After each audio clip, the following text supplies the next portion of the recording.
Okay, super awesome. Okay, this has been a great weekend, and I was just telling the author about the weekend. Of course, some great authors. First up, it was Mr. Sarpreet Singh from Penguin, then Imtiaz Anis, who is an Olympian from HarperCollins, and then now rounding off the weekend, a perfect author because uh, I love children books. I mean, whenever I read them, it's like it's so much fun. And of course, I mean, Booknerds is based in Dehradun, and we do these, offline sessions at least before the pandemic. But always the children book sessions were the most fun and the most well attended. And trust me, the children know more than everybody else. So it's just something which I have observed. And first of all, welcome, Lavanya. Thank you for taking time out. And for those of you who are living under a rock and don't know about her, and perhaps have not picked up a children book or don't have kids, I mean, it could be anything, any one of those things. Lavanya is a leading illustrator and author, I must say that. And she has got an awesome list, a lineup. So she has written Neel on Wheels, A Walk with Thambi, The Lion's Feast, and of course I have with me Ninja Nani. And the series, of course, you can pick, there are four out. Oh, so far, Four, yeah. right? Yes, so I'm not wrong, I've done my research right. I have one, but I'm looking forward to others also. So this is the fourth one, It is, I yeah. believe. Yes.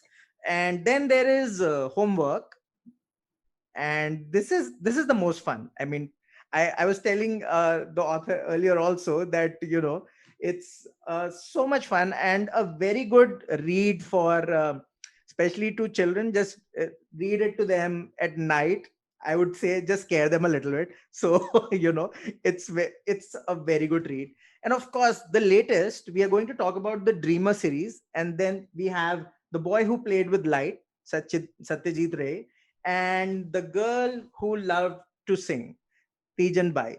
And thank you so much, Lavanya, for introducing these. I mean, I would call them characters for children because they are not aware about what's happening here exactly. But it's a very beautiful way to introduce them to these legends.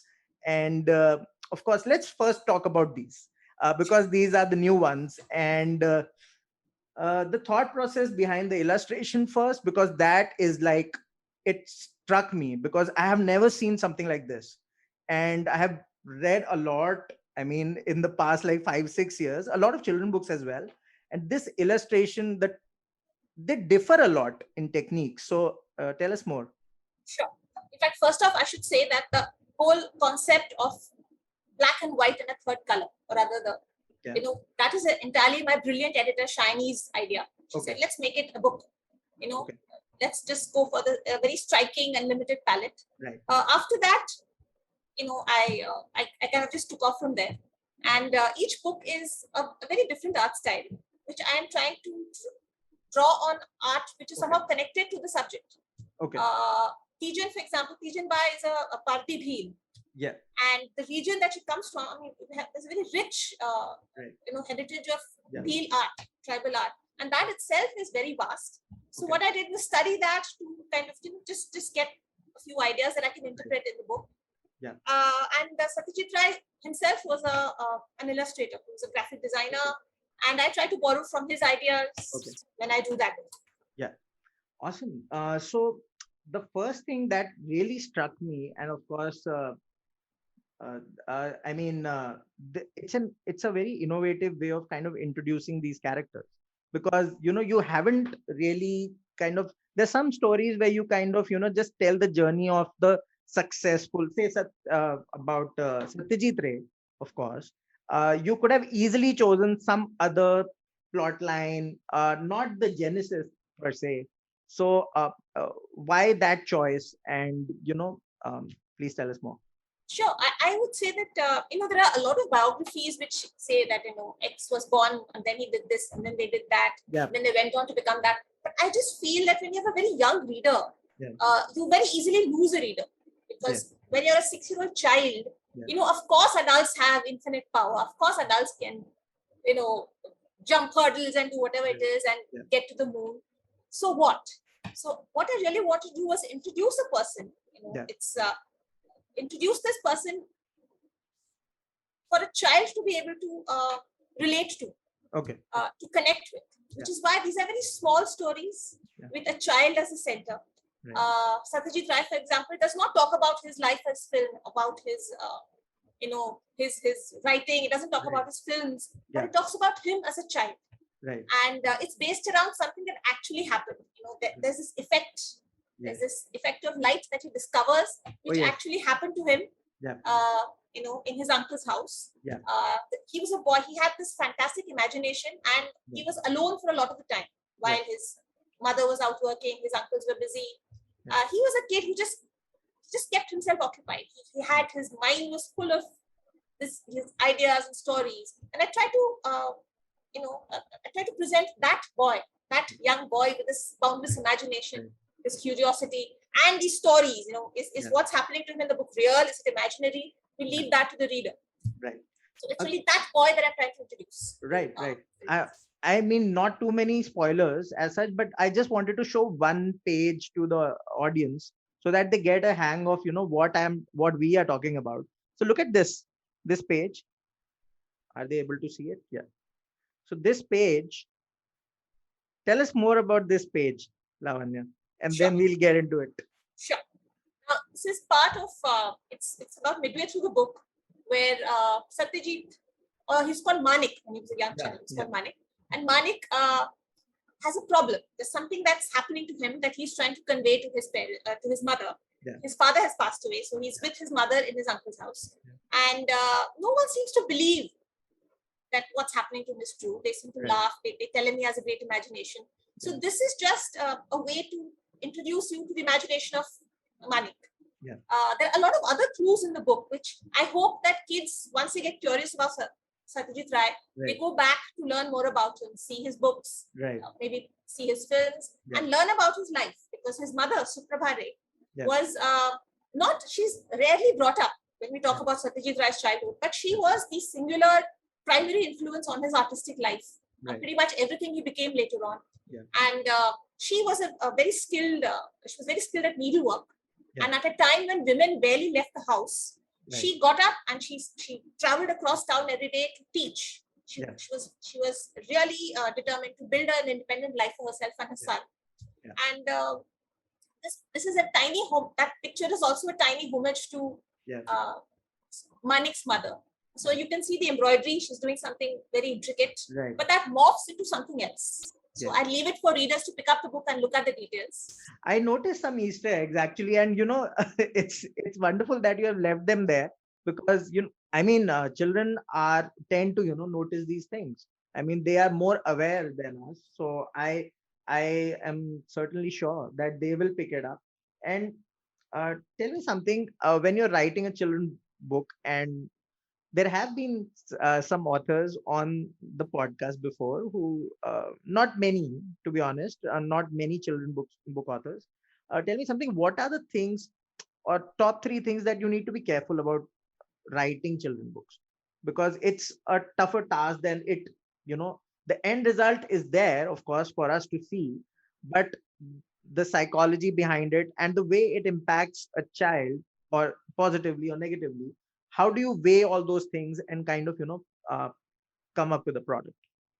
I would say, first and foremost, remember who and what you were like as a child of that age. If you read it for an 8-year-old, what were you? What were your fears? What made you laugh? I think write for that child. Perhaps that will be the most authentic story you can tell. You can write for the child that you were at 8. Other than that, yes, I think you need to get the voice right. I think it is, or for instance, a child of 8 speaks differently from a child of 12. A teenager is their own universe. They speak differently with their peers and with their families. So if you want to tell a true and authentic story, you need to capture all these aspects. And I think the largest thing is, let us not talk down to children. Write a story, but not that dumps down or infantilizes the child. Rather, a story that gives a child agency, that treats a child as an intelligent, thinking, independent reader of their own. I think that's pretty much right. the So pointers. I mean, my follow-up question to that would be about parenting. I mean, it's so tough, it's not easy. And I am also a father to two daughters, and I mean, we have so many distractions. We'll get back to the book, of course, after this question, but it's related. So there are a lot of parents. There's so many distractions. Every other child I see is with a cell phone, or a tab. I mean, it's very tough. And how does one? I mean, of course, these kind of books help because they are engaging. Uh, you are part of the ecosystem. How are you guys? How do you think? We are going forward, or what's happening on that count? Well, I would say first and foremost, if it's specifically reading that you're talking about, I think a child is going to emulate their parents. So if you are a parent who is reading for pleasure, I think at some point that is going to catch. Okay. If you have this active lifestyle, if you're into sports, it's far more likely your child will be too. So I think first and foremost, it begins with us as parents. I mean, are we living the life we would like them to live, first and foremost? True. And two, I know, yes, I think there are distractions. And I think we now live at an age where we are going to have to acknowledge that devices are not going to go away. Yeah. But the whole point is for us to engage with our kids and allow them their freedom at some point. Yeah. At the same time, engage with them and actively create a life that does not involve devices. Yeah. Get out. And I think also this is an underlying thing for all aspects of parenting, is to respect their decisions, respect their agency, respect their choices, and show them that that we have that trust in them, in the kinds of that they are going to make the right choice. I think that's fundamental. Yes. Let's talk about the girl who loved to sing, and this was a great book for me to read because I didn't know about her, about Teejan Bai, and that was. I mean, I don't know how I didn't know about her, but I should have. But it's great that you have, come up with the book, and a lot of parents also will be aware about this and about Pandavani. Pandavani, yeah. Pandavani. And then I went to YouTube and checked out some of her work, and it was great. And tell me something. I mean, especially this page, it's very deep. And I mean, if you look at it, I'll bring it closer for the audience. And it's written, don't just sing, become the song, become the characters in it. Teejan sings. And it's brilliant. I mean, it's just 2 lines, but congratulations. I mean, it's just brilliant and it's inspirational. So tell us a bit more about how you got to this, and did you know about her before, or when this project came along, you had to research for what happened there? Teejan Bai has been at the back of my head since the mid-80s. I was in school and they used to show the Festival of India on Doordarshan. Right. And she simply exploded on the screen on this one day when I was watching. Yeah. And she has never left my brain since. Yeah. Because I mean, I'm an urban kid, in cosmopolitan Delhi. Yeah. With and back in the 80s, there's no internet, barely any books. Right. There was there was limited access to folk culture. Yeah. But she actually electrified, I mean, the screen. She appeared, and then I started to watch every performance of hers I could. And I think in many ways, because of her, I started trying to see trying to learn more about other folk performance arts. Yeah. I think for me, she opened the door. Right. And Teejan Bai, I think, her story stuck with me when several years later, I learned about the difficulty she faced to make a life for herself, because she's a trailblazer. She pretty much invented the style that she sings in. True. Everything, when I say those lines in the book, it's a hint to the character, to the adult that she goes on to become. Right. She literally transforms into Bhima or Draupadi on stage when she sings. You can see them. All she's doing is she's got nothing but a tanpura in her hand. Yeah. And with just her eyes and her voice and her her body language, she becomes the character she's singing about. So that's what that page hints at. That this is who she becomes later on. She literally gets into her performance. Yeah. And Sorry to cut you off. Yeah, please. No, that's it. That's Yeah, what so I want to convey. I was saying that it's an inspirational story. I mean, she was told not to do this because back then this must be like 70s or something. Even earlier, Right? Yeah, Even yeah. earlier. She was born in the mid-50s. Mid-50s, yeah. She was, and she was kept home to look after her siblings. She was not allowed to go to school. Yeah. She was married off at 12. Yeah. This is a child who could have just been swept away, the current of time. But she stood up, and she stood up for herself, and she's carved this niche in this utterly male-dominated performance art. Unheard of, yes. Really. And it's a story of triumph, because it's just lovely. I mean, the children have to read it, and I would recommend the parents to kind of introduce this series, especially the Dreamer series, to them. And are there more coming up? Oh yes, lots more. There are lots more in the pipeline. Oh, wonderful. So there are 2 more that will join Teejan and Okay. later in the year. There are 2 more, and then every year there are going to be more and more books in the Dreamer series. Awesome. So as an illustrator, let's talk about the illustrator side of you for a change. And is it tough to kind of it's reading your books, it seems like you are a chameleon. I mean, you are changing your style every other book. So how easy or difficult is that? Because how are you trained? I mean, were you self-taught or what happened there? Well, yes, I am self-taught. I don't really have a background in art. I love that.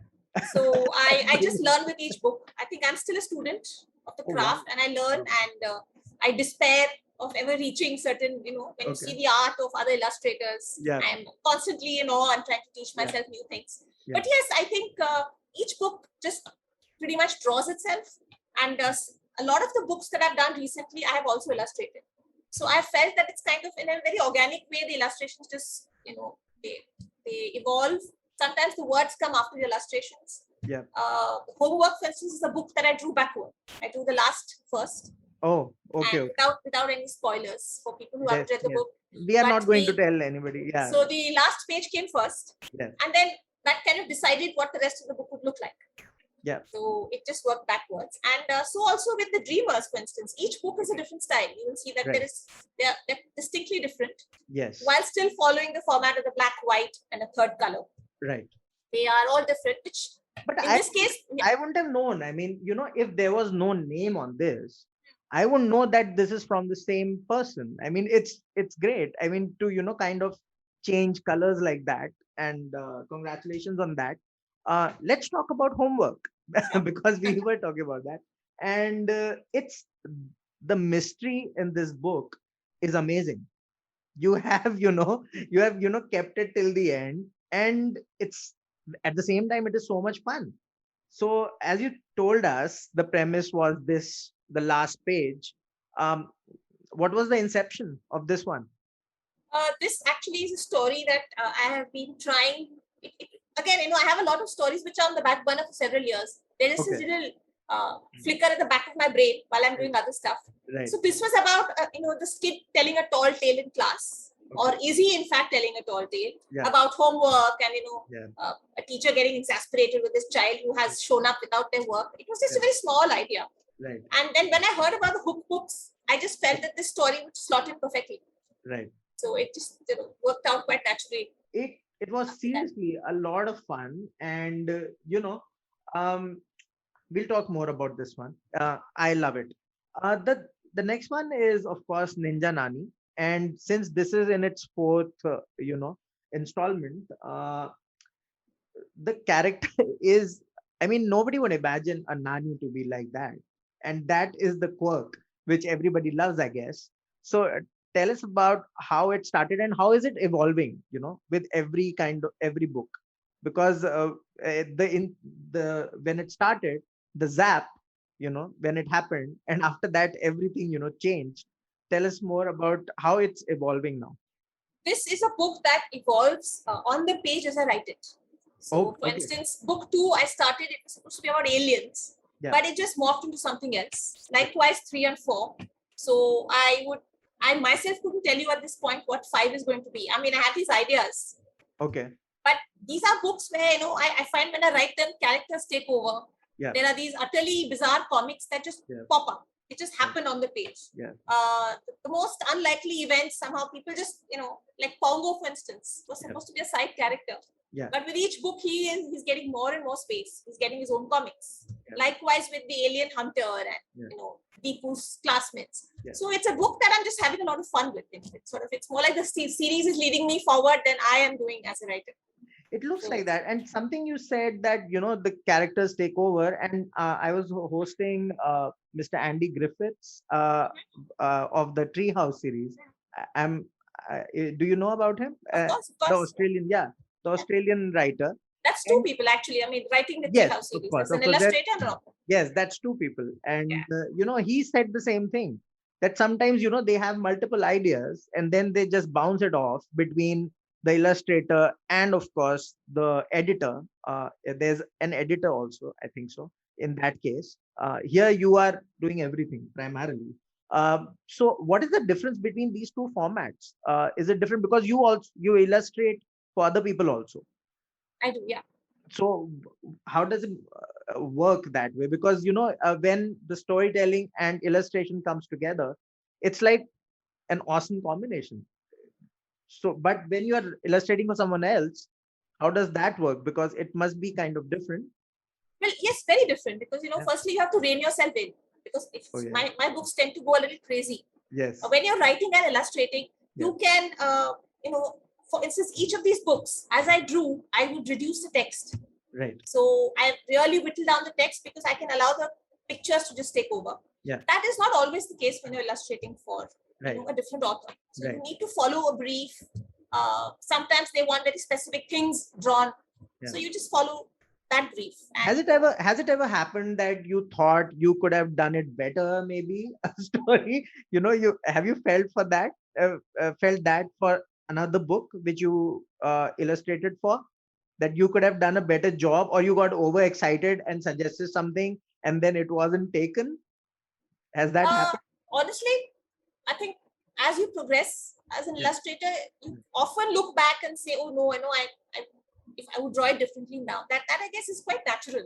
No, not for your book. Not for your book. I'm saying when you're drawing for other people, has it happened? Like have you noticed that maybe I could, kind of. You sometimes get overexcited and suggest something. Is there an open discussion there? When you there is a discussion, yes, because it's three people. There's an editor, the author, and the illustrator. So you really need to work in coordination, and you need to trust the editor and the writer with their vision for the book. I think you need to take a backseat. Finally, there's an editor who has a vision for the book that you want to that you need to meet. Right. So I would say no, not really. Okay. Let's talk about the publishing process, because you have been associated with the Duckbill for a long time. At least, for the past 5 years, I've noticed that at least. And so tell us more about their process and how did you get to know them, and how are they as people and creators? Tell us a little bit about that. Fabulous and the best, the best editor to work with, Shiny, I would say any day. Okay. And the process is the same for all authors, which is that you just send in your manuscript and a pitch and the first few chapters, and if they like it, they definitely get back to you. Yeah. It's pretty much the same process across all publishers in India. Yeah. So tell us about, do you do like offline sessions? Before the pandemic, at least, do you do offline workshop sessions? Not too many, just a few for schools, but I'm mostly just working. I'm either writing or illustrating. Okay. So I have done a few, but not too many, not on a regular basis. Okay. So for those children or parents who are watching, of course, everybody knows that there is an art subject or, a reading period in some schools. How to get the children into illustration, perhaps, if they want to, because I have noticed that for example, my daughter keeps on kind of drawing something. How does one kind of get into it? How does one get inspired? I think by doing what Manik's mom did, is just leave him alone. Okay. Let him draw. Okay. I think that perhaps that space to create or just hang around and do nothing That space is perhaps the most the first thing that allows a child to just be themselves and be creative in their own way. Yeah. I just wanted my last question, in fact, and your process. I mean, do you draw still on, with pen and paper and then digitize it, or you directly, draw on Illustrator or somewhere? It's a technical thing, but for some who are looking to, kind of get into the profession, it's important. Okay, well, I'm old school. So most of my work is traditional paper and pen. Okay. I do need to, for instance, I do need to compose them on the computer sometimes, and the final product has to then be emailed. So you do need to have some basic Photoshop skills at best. But primarily, I'm a traditional that's illustrator. Great. I mean, not really much of a digital. I mean, looking at the illustrations, I mean, I thought that this is just, it's on Illustrator. I was like, this is on it. So, but that's very surprising and great. That's amazing. Let's talk about the Dreamer series. Sure. Of course, that was my final question, but we need to talk about this one a little bit more. This scene, and this is the final thing I'm going to show, because everybody has to buy the book and then, of course, give their feedback to the author. This scene where it's quite, pivotal in the entire storyline. Would you like to tell us more about this one? Sure. In fact, it's from an actual incident in his life. Yeah. Where it's essentially the pinhole camera effect. There's no real and Manik, as he was playing by himself in his uncle's house, he managed to find this room where when he shut it, there was this, essentially it was very dark, and then there was a single beam of light coming through a chink in the door, which creates the pinhole camera effect. So there is an upside down and inverted image of the street outside on the wall in front of him. Yeah. It's a very simple light trick, but perhaps that is perhaps what triggered his interest in cinema, because he used to go back to that room every day, used to play with it, he'd experiment with glass pieces to see if he could change it. Right. So that perhaps could be the trigger to his lifelong interest in and his future career in cinema. Right. So it's a hint at what was to come for him later on. Yeah. Awesome. Thank you, Lavanya. And you have answered all the questions perfectly. And we look forward to so much more from you, especially the Dreamer series. Guys, check it out. And parents, just buy it for your children because it's worth it. And do one thing, just buy all from Lavanya, because all the books from Lavanya. And, because they're great, all great. And I'm not even kind of... am I sounding too favorable to you? No, but it's actually great. So I would recommend this to all parents. And yeah, that's about it. Thank you so much, Lavanya, for taking time out. We are hoping to read more from you and some wonderful illustrations from you, and hoping to host you one day in Doon, which would be awesome after the pandemic, of course. Thank you so much. And a shout out to Penguinsters as well. Thank you so much for letting us do this. Thank you so much. Thanks for having me on this show. Thanks. Yeah.